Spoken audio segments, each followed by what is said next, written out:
Ich durchquere unzählige Gebirge, die sich über mehr als 1000 Kilometer erstrecken. Oft führe ich meinen Weg nur über schmale Bergpfade und raue Schotterpisten. Umgeben von wilder Natur und abgeschiedenen Dörfern stehe ich ganz allein da. Mit kaum Erfahrung ausgestattet, muss ich mich den Herausforderungen dieser Reise stellen.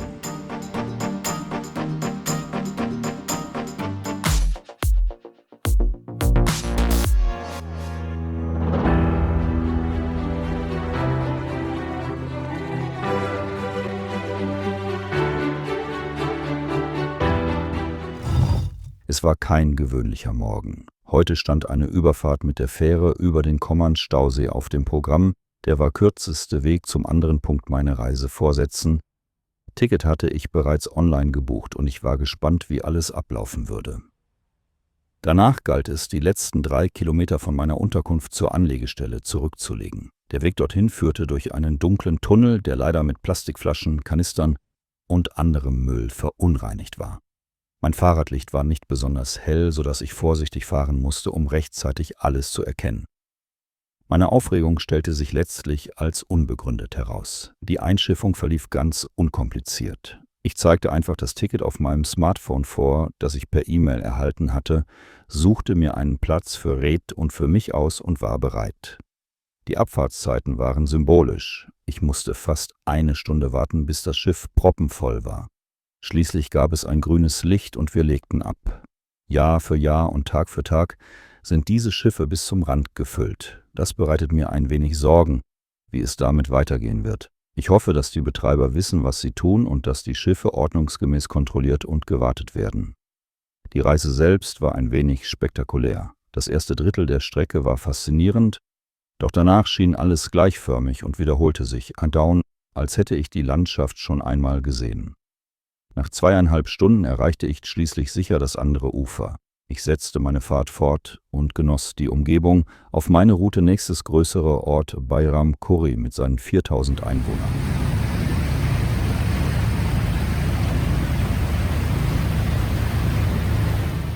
Der in den Jahren 1980 bis 1988 in der Schlucht von Malgun beim Dorf Koman erbaute Steinschüttdamm mit Betonaußenschicht ist 115 Meter hoch, besteht aus 600.000 Kubikmetern Material und staut einen See von 12 Quadratkilometern Fläche. Der Wasserspiegel liegt auf einer Höhe von 170 Metern über Meeresspiegel. Der Koman-Stausee ist bis zu 96 Meter tief und Teil einer ganzen Reihe von Stauseen entlang des der Fluss Drin hatte sich im Bereich des Koman-Stausees tiefe Schluchten in die Berge der albanischen Alpen gebahnt. Der See zieht sich als langer Schlauch über 34 Kilometer durch das schmale Tal des Drin und ist kaum je mehr als 400 Meter breit. In den engsten, von Hunderten von Metern hohen Felswänden umgebenen Schluchten ist der See kaum mehr 50 Meter breit. Eine Personenfähre, die auch Fahrräder und Motorräder transportiert, verkehrt täglich auf dem See von Koman nach Fiaza. Die Fähren erschließen den Nordosten Albaniens mit der Stadt Bayram Khor und der Region von Tropoja. Die Fahrt dauert rund 2,5 Stunden und ist wegen der Passagen zwischen hohen Felswänden durch enge Schluchten, die an norwegische Fjorde erinnern, auch bei Touristen beliebt. Kleinere Boote bringen Personen und Waren zu abgelegenen Dörfern, die oft weit entfernt hoch über dem See liegen, aber nur übers Wasser erreichbar sind.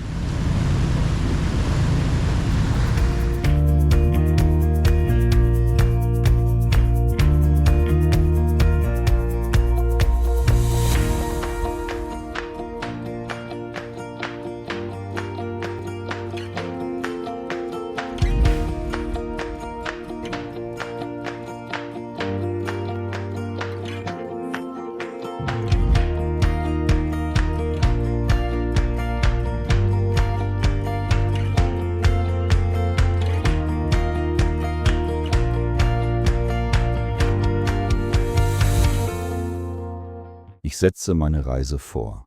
Route zuerst einige Kilometer entlang eines Flussbetts verläuft, aber ständig bergauf führt.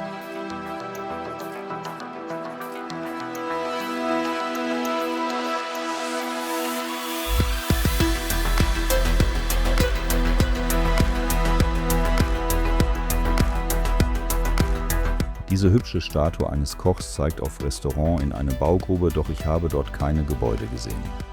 Möglicherweise führt der Weg über die Grube in die Berge zu Wirth.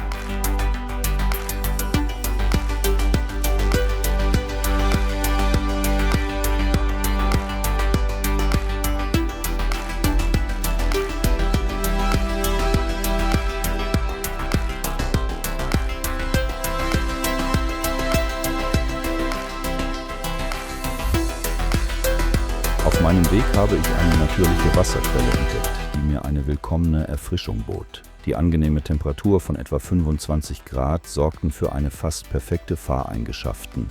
Ich konnte auch meine Wasservorräte auffüllen. Ich genieße die Natur in vollen Zügen. Je höher ich komme, desto schöner wird die Landschaft.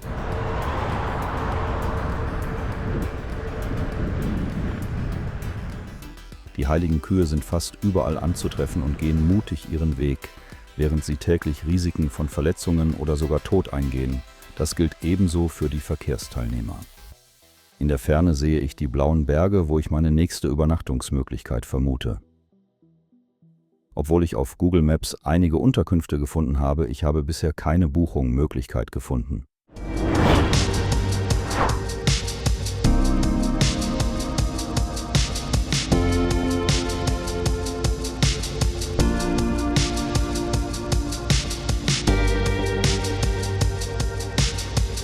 Es gibt sogar einen Fahrradweg, was mich überrascht.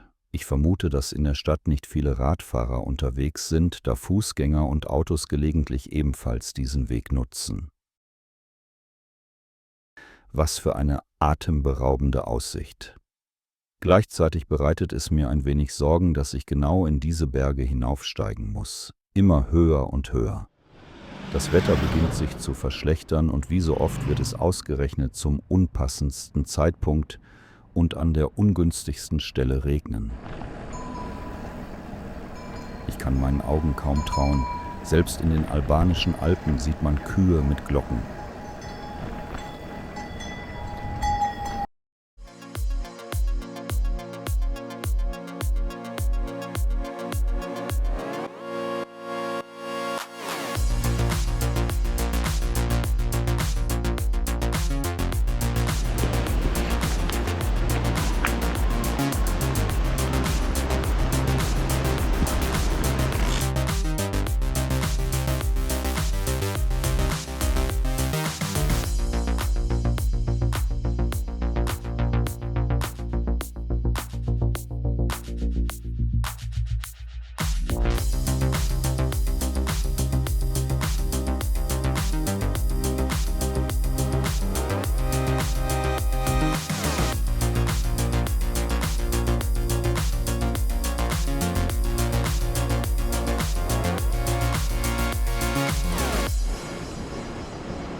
Langsam geht es voran. Minute für Minute, Stunde um Stunde, Kilometer um Kilometer. Immer höher und höher führt der Weg. Die Hauptstraße, die durch den bekannten Ort Valbonne verläuft, endet schließlich irgendwo im Nirgendwo. Der Verkehr wird immer spärlicher, nur selten überholen ein oder entgegen 2, 3 Autos pro Stunde.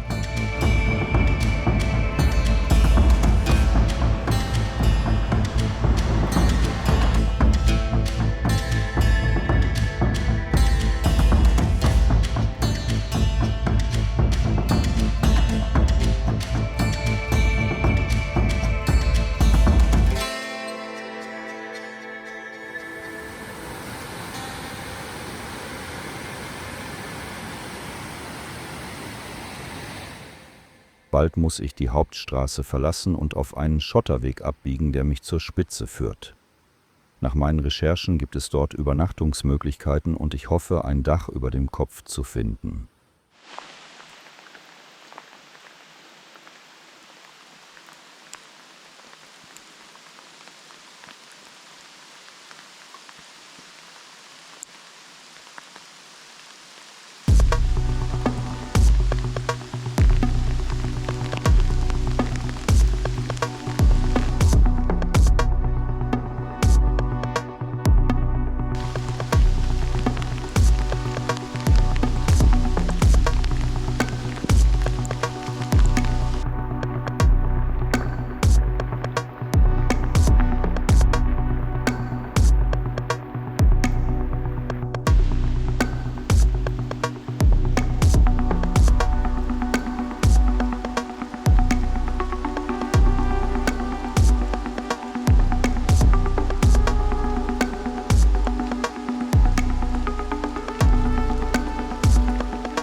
Der Regen hat begonnen und der Weg wird durch die glatten Steine zunehmend rutschig. Ich muss vorsichtig fahren und ohnehin langsam, da die Straße stellenweise steil ansteigt. Mit zunehmendem Regen steigt das Risiko von Erd- und Felsrutschen sowie von abrutschenden Bächen.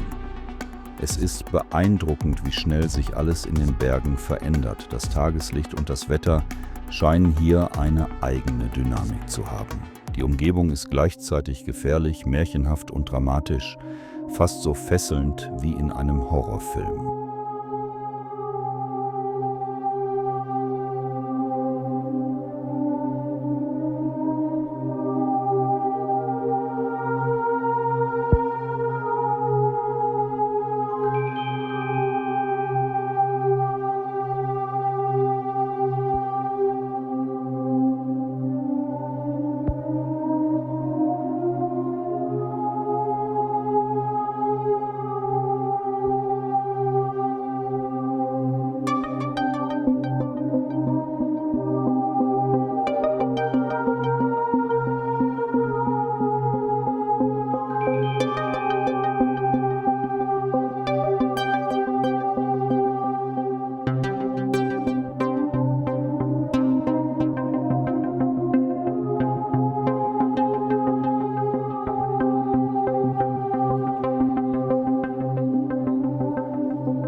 Ende gut, alles gut. Ich habe eine Unterkunft bei einem Rentner-Ehepaar gefunden. Der Regen hat für eine Weile aufgehört und ich konnte etwas Zeit im Freien verbringen.